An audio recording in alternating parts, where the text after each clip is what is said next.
हाय, मैं भरत प्रजापति श्यामा आर्ट से आप लोगों का हार्दिक स्वागत करता हूँ। सेशन 7 में हम लोग देखेंगे कि रिफ्लेक्शन टोन। सभी लोग ड्राइंग सिखाते हैं लेकिन उसके जो सीक्रेट है उसके बारे में कोई बात नहीं करता। मैं आपको आज सिखाने वाला हूँ कि जो रिफ्लेक्शन लाइट है उसको कैसे मैनेज करना होता है। तो सबसे पहले हम लोग एक सिंपल फंडा देख लेते हैं कि कोई भी ऑब्जेक्ट है वो अपनी रिफ्लेक्शन लाइट के बिना उसका कोई अस्तित्व ही नहीं है। तो देखो, कोई भी ऑब्जेक्ट है वो कोई एंगल से लाइट आएगी आएगी। जब ऑब्जेक्ट के ऊपर लाइट गिरती है तो भी हमें समझ आता है कि उसका डायमेंशन किस हिसाब से काम कर रहा है। देखो, सबसे पहले ये लाइट आ रही है, ये सोर्स है लाइट का। तो ये सर्कल है तो इसके यहाँ सेंटर में ही रहेगा उसका light point, still light point. ये पूरा डार्क रहेगा। फिर उसके बिल्कुल ऑपोजिट साइड इसी ऑब्जेक्ट का शेडो रहेगा, क्योंकि शेडो को बिना तो ऑब्जेक्ट का रिफ्लेक्शन लाइट हम पकड़ ही नहीं पाएंगे। और जो ऑब्जेक्ट है उसकी जो एज शेडो होती है वो सबसे डार्क होती है। तो आप वो एज शेडो को आप देख लीजिए, आपको उसको ऑब्जर्वेशन करना पड़ेगा, क्योंकि कोई भी ऑब्जेक्ट की आप ऑब्जर्वेशन करोगे तो ही आपको समझ आएगा कि उसकी शेडो कहाँ है। शेडो को पकड़ आ गई, फिर आप हर एक चीज़ जो है मिडल टोन भर दीजिए, लाइट को, स्टिल लाइट को छोड़ दीजिए। सिंपली यहाँ पे आगे के लेसन में, मैं शेडिंग का लेसन था उसमें मैंने आप लोगों को समझाया है कि रिफ्लेक्शन लाइट सारे 6 के 6 जो टोन है प्रोफेशनल आर्ट में, उसी टोन के बारे में हमने बात की है। तो ये सिंपल शेडिंग हो गया। अब हम देखते हैं कि रिफ्लेक्शन लाइट कहाँ हो सकती है। रिफ्लेक्शन लाइट जो आती है और सरफेस पे वो जो बैक होती है, यही रिफ्लेक्शन लाइट है। तो रिफ्लेक्शन लाइट छोड़ने के लिए हमें करना पड़ेगा, डार्क टोन पकड़ना पड़ेगा। डार्क टोन को हम लोग धीरे धीरे धीरे धीरे पेंसिल के छोटे छोटे स्ट्रोक्स, ये थोड़ा मैं स्पीड में कर रहा हूँ, लेकिन स्मूथ शेडिंग करना है आपको तो स्क्रिबल करिए, मर्जिंग करिए, तो ही वो चीज़ आप पकड़ पाओगे। ये जो बॉर्डर है वो थोड़ी थोड़ी इनसाइड मिक्स होती रहेगी, मिडल टोन और डार्क टोन के साथ ऐड होती रहेगी। अब आपको टोन नजर आएगा, light tone, middle tone, dark tone, reflection light, edge shadow and cast shadow. इतने जो टोनल वैल्यूज़ है वो हर एक ऑब्जेक्ट में आपको नज़र आएगा, चाहे पोर्ट्रेट हो चाहे कोई भी दुनिया का ऑब्जेक्ट हो। ये जो मिनिमम जो टोनल वैल्यू है वो तो हर एक ऑब्जेक्ट में रहेगा ही रहेगा। उसके बाद वो देखो, ये एज शेडो और कास्ट शेडो मिलके यहाँ पे हल्का सा एक टोन बनाएंगे, वो सेमी टोन बोलते हैं, जो पहले भी मैं बात कर चुका हूँ। सेमी टोन के बिना आर्ट की ब्यूटी है ही नहीं, चाहे डांस हो, ड्राइंग हो, म्यूज़िक हो, मैंने वो चीज़ पहले बताई है। एज शेडो सबसे डार्क टोन है और एज शेडो के ऊपर ही रिफ्लेक्शन टोन होगा। तो अभी डार्क टोन को थोड़ा और डार्क करना पड़ेगा। डार्क टोन और रिफ्लेक्शन टोन के बीच में भी एक लाइट टोन छूटेगा, वो एक दूसरे को मैनेज करता, ट्रांजेक्शन उसका जो बोल सकते हैं। ये थोड़ा स्केचिंग टाइप की जो प्रैक्टिस है उस हिसाब से मैं कर रहा हूँ। मैं उतना इसमें रेंडरिंग नहीं कर रहा हूँ, क्योंकि मैं और जो शांति से स्मूथ करने जाऊँगा तो वो बहुत टाइम जाएगा, और टाइम ज़्यादा जाएगा। इसीलिए देखो, अब और भी उसको मुझे डार्क करने की ज़रूरत पड़ेगी। अगर उधर और भी डार्क करने की ज़रूरत पड़ेगी तो ये पेंसिल शेडिंग में इसका एक अलग महत्व रहेगा।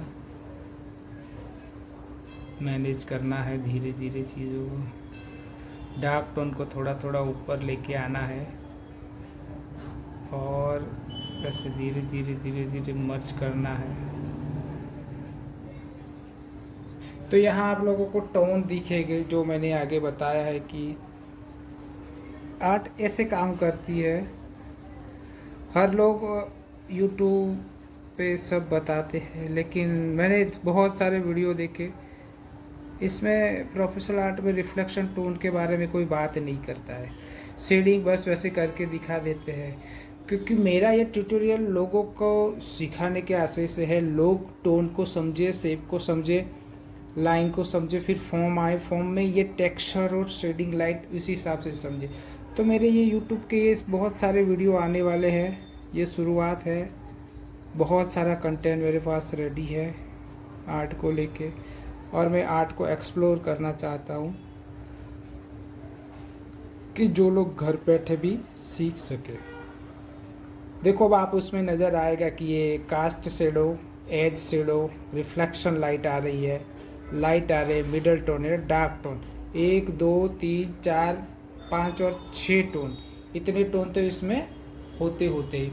अभी इसी इतने टोन को हम लोग कलर में कैसे करें? अगर हमारे पास इतने टोन है, इतने टोन, तो इसको हम कलर में कैसे करें? तो हम लोग कलर में भी इसको कर सकते हैं, हम लोग इसको कलर में भी कर सकते हैं। कलर में सबसे पहले आप शुरुआत में है ना, कोई भी छोटे छोटे 2D ऑब्जेक्ट ले लो और फिर उसको 3D करो। ये हमारा नंबर 7 वाला जो है, ये रिफ्लेक्शन लाइट के बारे में है। जो शेडिंग टोनल वैल्यूज अपने रखे हैं, उस टोनल वैल्यू को देखो आप स्टम्प या पेपर से उसको मिक्स कर सकते हो।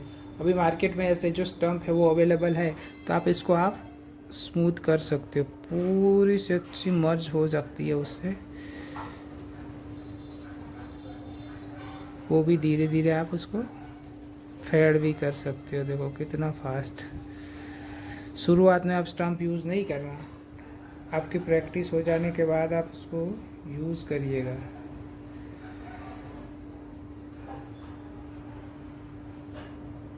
देखो हाथ में भी अच्छा से कंट्रोल रखना है, डार्क ज़्यादा डार्क ना हो जाए, लाइट ज़्यादा लाइट ना हो जाए। टोन वैल्यू का एक अलग इम्पोर्टेंस है, वो किस टर्म भी आप बारी बारी चेंज कर सकते हो। तो ये ब्यूटी है उसकी। देखो गोल गोल घुमा के भी उसको मिक्स कर सकते हैं, हल्के हाथों से आप उसकी साइड चेंज करिए। जब लाइट आता है तो लाइट ऐसे क्लियर दिखना चाहिए, जो स्टील लाइट आए ना, ये देखो लाइट आ रही है, तो आप कलर भी कर रहे हो चाहे पेंसिल में कर रहे हो, तो ये चीज़ आनी चाहिए उसमें। देखो हो रहा है, फिर डार्क लेके फिर आप उस चीज़ को रिक्वायरमेंट के हिसाब से उसको डार्क करो।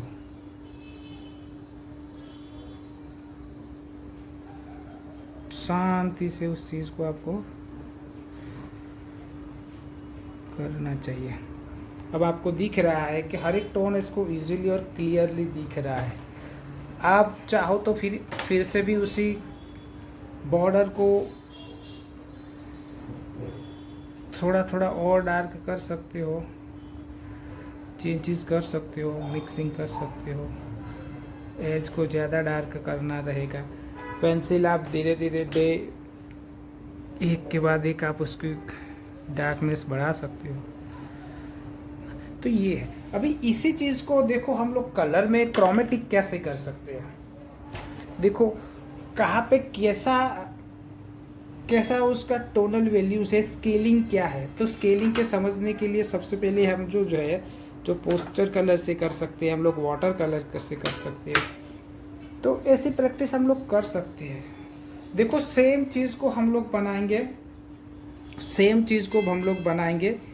एक क्रोमेटिक, मोनोक्रोमेटिक मतलब एक ही कलर के हम लोग टोनल वैल्यूज देखेंगे, सीखेंगे। चलो मैं यहाँ ले रहा हूँ ब्लू कलर, ले रहा हूँ लेयर वाइज लेयर। सबसे पहले ये वाटर कलर है, तो वाटर कलर में हम लोग करेंगे इस चीज़ को, रिफ्लेक्शन टोन को दिखाने की कोशिश करेंगे हम लोग। देखो ये यहाँ से लाइट आ रही है और सारा उसको मिडल टोन से हमें भरना है। और देखो यहाँ से ये ऐसा जो क्लियर दिख रहा है पैच, तो उसको थोड़ा आप उसको तोड़ के उसको थोड़ा को मिक्स में लाइए, मिडल टोन को आप भरिए। ओके, डार्क टोन है वहाँ पे थोड़ी उसकी कलर की ग्रेविटी ज़्यादा रखिए और आप आराम से उस चीज़ को करिए। देखो ब्रश को कलर से भर के रखना है, ये कलर छोड़ने की टेक्निक है। कलर के बारे में जब हम लेसन बनाएंगे तो कब कैसे कौन सा कलर लेना है वो चीज़ भी हम बताएंगे आगे जाते जाते। अब हम लोग शेडो कर रहे हैं। अब इसका पार्ट ओके, शेडो आगे जाके ऐसे मिक्स हो रहा है तो देखो ऐसे क्लियर दिखना नहीं चाहिए शेडो, तो इसमें हल्की सी डायमेंशन आ रही है। अब हमें थोड़ी कलर की ग्रेविटी भी आगे बढ़ानी होगी, जैसे पेंसिल में कर रहे हैं तो हम लोग पेंसिल को थोड़ा डार्क कर रहे हैं, तो धीरे धीरे हम कलर की ग्रेविटी बढ़ा रहे हैं। देखो कलर थोड़ा अब आगे जाते जाते थोड़ा डार्क होगा, कलर आगे जाते जाते थोड़ा डार्क होगा। जैसे जैसे हम पेंसिल में काम कर रहे थे वैसे वैसे हम लोगों को करना है इसमें भी काम। अब यहाँ पे देखो लाइट कलर है, लाइट कलर है, मिडल है, और इस दोनों को भी मैनेज करते हुए थोड़ी सी उसकी जो बॉर्डर है तो उसको आपको तोड़ना पड़ेगा और ब्रश को बार बार वॉश करके बार बार वॉश करते रहना पड़ेगा, बार बार वॉश करना पड़ेगा। अब धीरे धीरे इसमें देखो डायमेंशन आ रही है, डायमेंशन आएगी आएगी। आप फिर थोड़ा डार्क कलर दीजिए, कलर की ग्रेविटी बढ़ाइए जैसे आगे जाते जाते जाते। अब आपको 1 2 3 टोन मिले, 3 यहाँ पे हम थोड़ा डार्क कर रहे हैं, ये टोन वाला एज शेडो की बात मैं बार बार करता हूँ, एज शेडो डार्क करना है, एज शेडो। अब रिफ्लेक्शन लाइट छोड़ के फिर डार्क करना है, रिफ्लेक्शन लाइट छोड़ना है। जैसे यहाँ पे रिफ्लेक्शन लाइट छोड़ी है तो यहाँ पर भी हम लोग रिफ्लेक्शन लाइट ऐसे छोड़ेंगे। रिफ्लेक्शन लाइट के बिना, मैं बार बार बोलता हूँ कि रिफ्लेक्शन लाइट के बिना आर्ट में जान आएगी नहीं। ब्रश को आपको जैसे ठीक लगे वैसे पकड़िए, ब्रश पकड़ने के भी टेक्निक्स होते हैं। ओके, मैं इतना ऊपर से ब्रश पकड़ रहा हूँ जो मेरी ग्रिप है, लेकिन आप अगर आप शुरुआत में ब्रश यूज़ कर रहे हैं तो आप स्टील से पकड़े या ऐसे करके, और छोटी छोटी एक्सपेरिमेंट करिए और लाइन वर्क से शेप, और फिर धीरे धीरे फॉर्म प्रैक्टिस करिए जो आपकी आर्ट को डेवलप करेगा। आप सीधा ही बड़े पेंटिंग लेके प्रैक्टिस नहीं करिएगा, छोटी छोटी प्रैक्टिस करिए। छोटी छोटी प्रैक्टिस में आप हाथ जमाइए, जब आपकी प्रैक्टिस सही हो जाएगी फिर आपको खुद इंस्पिरेशन मिलेगी अपने अंदर से कि भाई अब मुझे अब करना चाहिए। देखो ये वाटर कलर में एक चीज़ है, इरेजर से हम वाइट कर सकते हैं, वाटर कलर में देखो आप वाइट करना है तो देखो उठा सकते हैं, कलर को आप उठा सकते हैं। इसमें जितना जीएसएम ज़्यादा पेपर का होता है इतना काम के लिए बहुत बढ़िया रहता है। देखो लाइट में कर दिया, अब यहाँ से देखो कट एंड पेस्ट लग रहा है तो कट एंड पेस्ट नहीं लगना चाहिए, हल्का सा ऐसे मिक्स होना चाहिए। जैसा कट एंड पेस्ट जहाँ जहाँ लगे वो पानी वाली कर ब्रश करके ब्रश में पानी भरा होना चाहिए, ऐसे करके आप उसको छोड़ सकते हैं। जो तो उसकी बॉर्डर है बॉर्डर टूट जाती है। अब थोड़ा और डार्क करेंगे हम लोग उसको, अल्ट्रा मरीन ब्लू कलर है ये।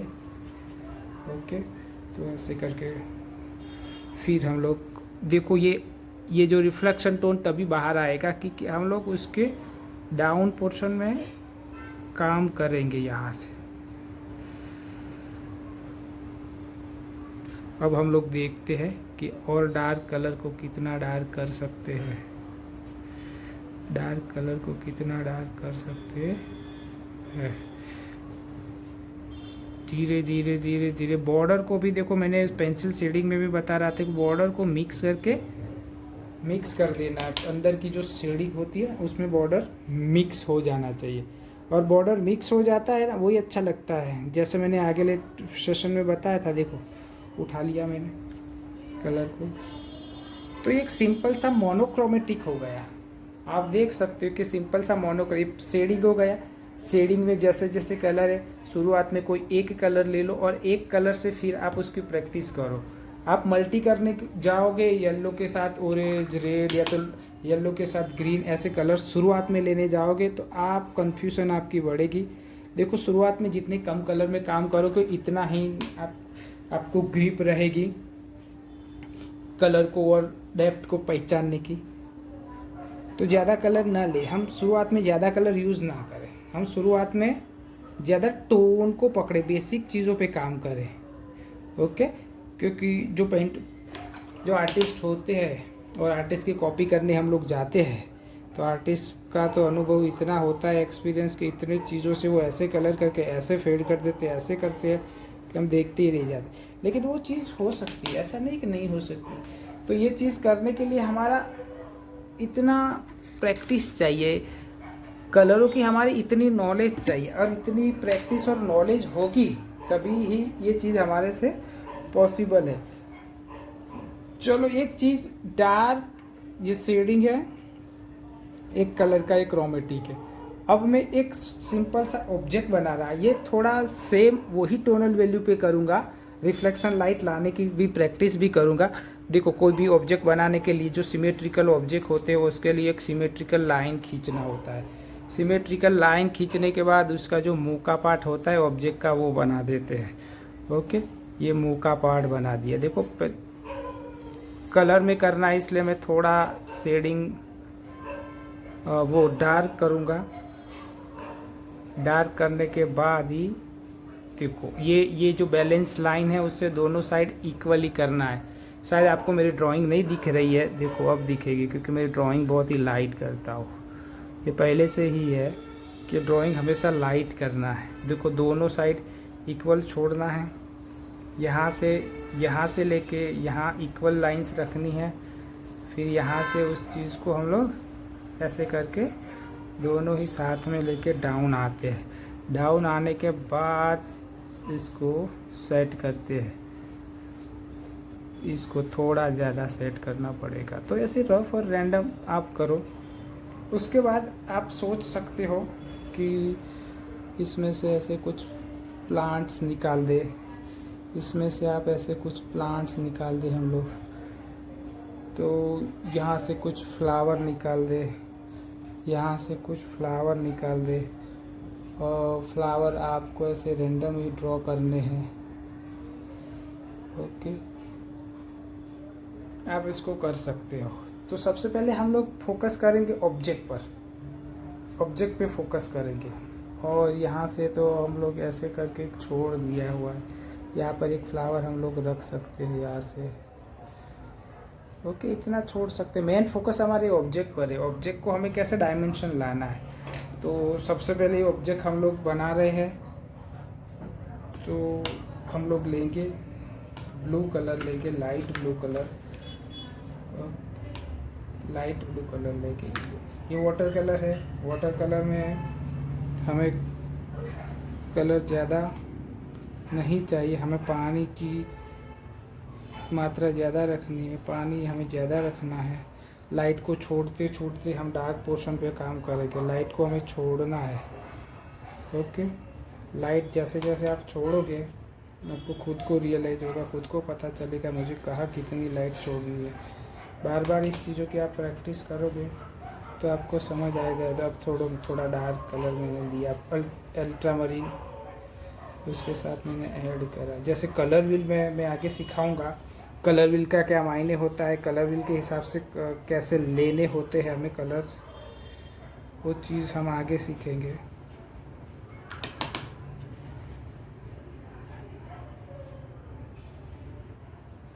सब चीज़ हम सीखने वाले श्यामा आर्ट पर, हमें कहीं और जाने की ज़रूरत नहीं है आपको, आप श्यामा आर्ट पे घर बैठे ही सीख सकते हो। ऐसा मेरा प्रयास है, मैं पूरा ट्राई करूँगा कि आप लोगों को आर्ट से मैं अवेयर करवाऊँ। अब मैं एक सिंपल सा पैच ले लिया है। ओके, अब इसी पैच को मैं थोड़ा ब्लू के साथ ऐड करके अब देखो, अब इसकी जो डार्क पोर्शन है ना, वो डार्क पोर्शन के ऊपर में हम काम करेंगे। ये डार्क पोर्शन, ब्रश को कैसे पकड़ना है, कलर में पानी कितना रखना है,